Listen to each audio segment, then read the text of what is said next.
भाई लोग एगो बहुत बड़ खबर निकल के आ रहा बा कि पावर स्टार पवन सिंह के नया बॉलीवुड गाना लूट गए जौन की ट्रेंडिंग के 29 नंबर पर पहुंच गई बा। जी हाँ भाई लोग, रिकॉर्ड मशीन पवन सिंह के गाना जौन के एगो बहुत बड़ा रिकॉर्ड बना दिले बा।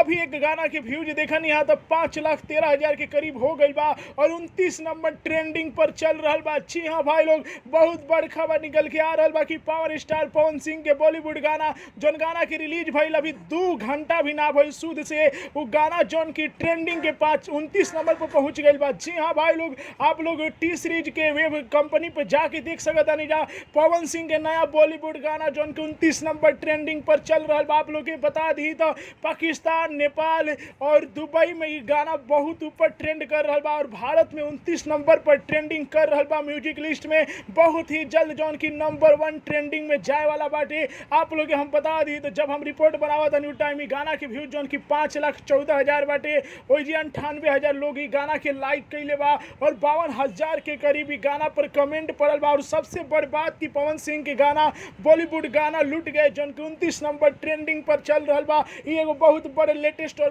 बड़ा खबर निकल के आ रहा बा आप लोग के बीच। तो न्यूज के ज़्यादा से ज़्यादा लाइक करी जा, ज़्यादा से ज़्यादा शेयर करी जा और सगरे फैला दी जा कि सब फैन के पास ये खबर पहुंच जाएगी पवन सिंह के गाना लूट गए जौन की ट्रेंडिंग 29 नंबर पर चल रहा बा। और जितना भी विरोधी जौन जलत रहन जौन के ये आस लगे रहन लोग कि गाना एथी फ्लॉप होई तो उन लोग के मालूम पड़ जाए कि 29 नंबर पर ट्रेंडिंग कर रहा बा। पवन सिंह के नया बॉलीवुड गाना लूट गए। जय हो, धमाल मचा के रख दीजिए।